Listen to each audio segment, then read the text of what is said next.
There are a few big reasons why you should not watch the live-action remake of Disney's Mulan. But I'll tell you this, it's not because of that $30 paywall on Disney+.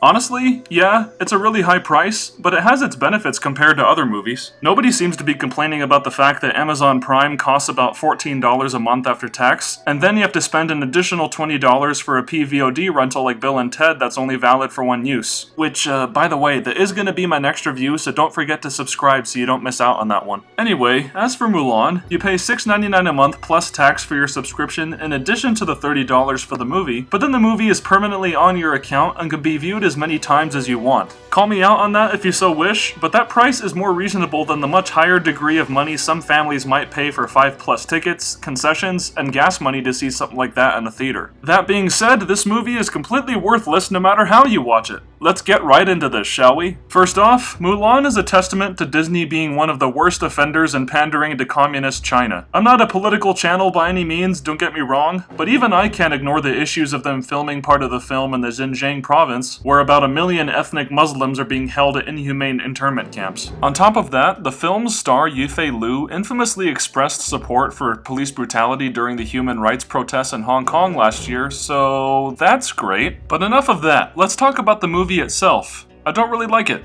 At all. Initially, I came out of the experience with a negative viewpoint, but I didn't hate it right out of the gate. Compared to the other live-action remakes I had seen, Mulan seemed to be the one that was trying the hardest to develop its own unique identity, other than Pete's Dragon, which is the only good remake thus far. Seriously, why doesn't anyone ever talk about that one? The ironic thing about this remake of Mulan, though, is that all of the creative choices intended to differentiate it from the original honestly made the film worse. By not fully committing itself to being a full-blown wuxia epic like Crouching Tiger, Hidden Dragon, or a live-action copy of the original animated musical, this weird hybrid of tones, ideas, and familiar beats just comes off as inferior in practically every way imaginable. Normally, I don't like comparing remakes with their source material, but considering that a translation of the original ballad can be read in like 2 minutes tops, comparisons are inevitable and expected. Despite some changes to the story, this remake can basically be broken down in the same way as the other abominable live-action movies can. It apes the original of its most memorable beats, strips away all of the grandeur and context behind those great moments, adds in a bit of extra fluff, and then calls it a day. There are certainly worse and more aggravating films I've seen this year, but Mulan is by far one of the blandest and most dissatisfying ones, for in taking the approach I just laid out, the film is completely and utterly lifeless. And you would think that at least depicting many of the same events of the original movie, which all have their distinct dramatic or comedic impact, would mean that the remake would satisfy the most basic needs of a Disney fanatic. But it never fails that the brain-dead, creatively bankrupt hacks at Disney think that these movies were great because of the moments themselves rather than how they were executed. Other YouTubers such as Shay Frillas and Filmento have already put out excellent videos addressing why the original pulls off dramatic moments so much better than the remake, so I would suggest checking their content out for more specific examples. I've linked their videos in the description. But to be short of words, this movie not only takes amazing moments from the original film and executes them in very unremarkable ways, but the whole entire experience is vapid, empty, and hardly different from any other generic blockbuster that's out there. I quickly realized that the film was in trouble when there was a corny, unnecessary voiceover narration to introduce us to everything. Things were made even worse upon first impressions of the characters themselves, for the relationships felt forced, the dialogue is about as cliched and unnatural to human interactions as you might expect, and worst of all, the acting is bad pretty much across the board. Z Ma, who you might have seen in The Farewell last year, was actually pretty good as Mulan's father, but even well-regarded performers like Jason Scott Lee, Jet Li, and Donnie Yen were directed to deliver their lines in the most expressionless ways imaginable. This is most egregiously noted among the lead actress Yifei Liu, who uses the same blank face for almost every single moment she's on camera. You know, even if we weren't making comparisons to the original movie, the uninspired execution for this version of the story is hardly worth getting excited about. Sure, the fact that Disney made a film with a predominantly Asian cast will get them momentary brownie points on social media, but nothing about this film does Asian cinema, American cinema, or really anyone any favors. There is truly no sense of style or energy to compensate for a lack of dramatic tension, leading me to wonder what that $200 million budget really was for. I mean, yeah, there's some pretty scenery, good production design, and absolutely ravishing costumes, but nothing pops visually, unlike the original that uses color and lighting as a tool for establishing mood, like in the Reflection song. The perfect way I can sum this up is by talking about the big battle scenes in the middle sections of each movie, in which I'll address the remake first. As the Chinese Imperial Army is advancing towards the Emperor's palace, they come across enemy forces in an expansive open field. While it is cool, the use of music, sound, location, and certain camera angles don't really add up to an epic confrontation. Something about it just feels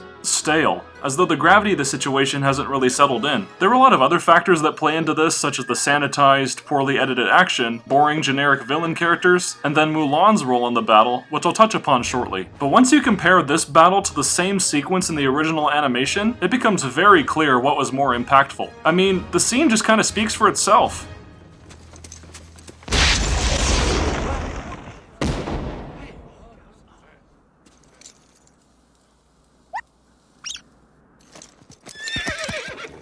What happened? You just gave away our position! Now we're...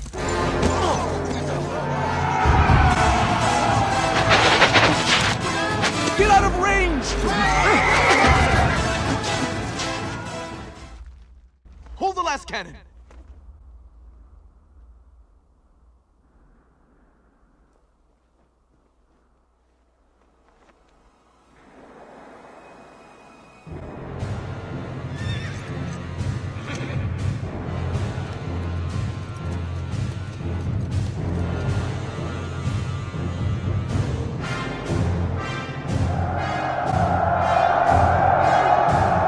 Prepare to fight. If we die with honor.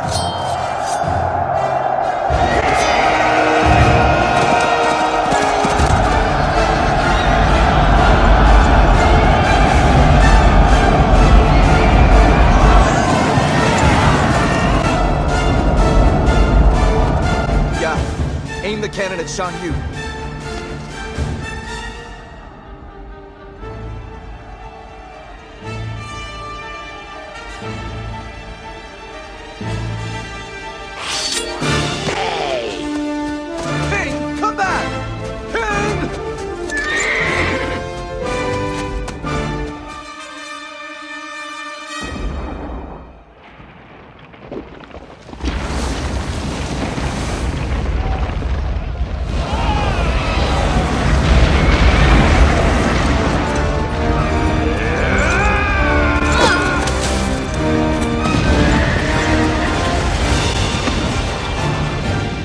Watching this scene alongside the recreated battle sequence in the remake yields the unquestionable victor in this debate. On top of the reasons I've already mentioned, the original battle has an iconic setting within those cascading mountains, which raises the stakes much higher than when the opposing armies face off in this bland, grassy valley. This area was about as interesting as the scenery my wife and I had to look at when driving to and from Tucson a couple of weeks ago. But ultimately, the true reason why this movie fails is that its bland, mediocre tone stems from the completely blank slate that is our hero, Mulan herself. No matter who a protagonist is or where they come from, there must be a noticeable change from beginning to end. That's the first and most important rule of any story, not just the hero's journey. You always want to make sure that the main character has some kind of personal endgame to reach so that they can prove their worth, or else why should the audience care? None of this seemed to concern the screenwriters though, because character growth is never something that matters for this iteration of Mulan. This character is basically the same person throughout the film's runtime, not to mention that the actress playing the role is frustratingly one note the entire time. I would have been perfectly okay with this whole theme of women comfortably showing their true selves, if not for the fact that this movie explores those ideas in the most basic, played out, and simplistic ways. But since there is no nuance to the character, that naturally feeds into the story itself not having substance either. A key reason why Mulan is such a compelling character in the original is because we learn very quickly what she's like as a person, and it gives weight and reason to why she's considered a disappointment to her honorable family. This Mulan is clumsy, quirky, awkward, and doesn't really respond well to public social cues. In other words, she doesn't fit in with other women her age. All of these attributes end up working against her during her meeting with the matchmaker, and you truly feel the shame and embarrassment that she casts upon her family due to the disastrous meeting. But because she harbors these weaknesses, it's inspiring when she decides to don her father's armor and assume his place in the Imperial Army. That only becomes more inspiring as we see her overcome her physical limitations in the iconic training sequence, especially in being the first to climb this giant wooden pillar, as well as using her ingenuity to bring an avalanche upon the Huns, and eventually taking advantage of her cleverness and feminine nature to defeat Shan Yu. It looks like you're out of ideas.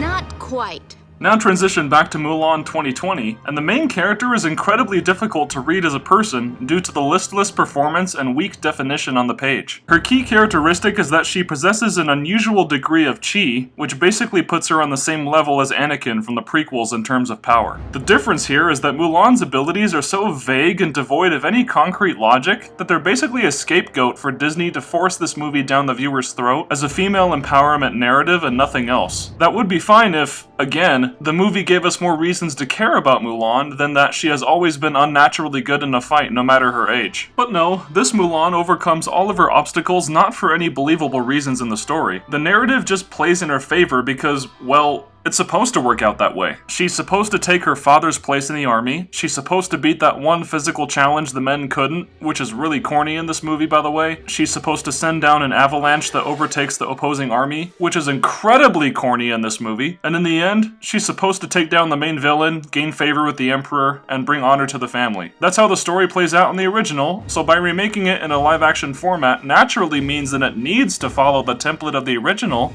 right? Right? Mulan 2020 ultimately inhibits its own success with all of the choices made on a conceptual level. The idea everyone had about this movie considering the removal of Mushu, the musical sequences, and several side characters was that it would be a bold, innovative take on the source material compared to the other live-action remakes Disney has produced thus far. But once again, Mulan is a case where Disney took all of the familiar beats, made them significantly worse, and nothing added in contributes anything of merit whatsoever. From that standpoint alone, the movie does little to justify its own existence. The film's case is simply made worse by the fact that Mulan as a character pales vastly in comparison to her animated counterpart. Whereas the original iteration of the character was an unequivocal role model for little girls everywhere, this Mulan is the complete antithesis of that, with her lack of trials and infallible nature rendering her as an empty protagonist. So in the end, what worth does this movie really have? I mean, I guess it's more watchable than last year's Lion King and Dumbo remakes, and at least I can say that the movie has good production value. But I would much rather have a beautiful disaster like The Rise of Skywalker than a mishmash of bland, boring nothingness. Mulan 2020 is yet another useless installment in the ever-growing canon of Disney live-action remakes, and for me, it was the last straw. Whatever faith I had in Disney's ability to coherently reinterpret their animated classics has now diminished, and I don't expect them to ever make a good one in the future.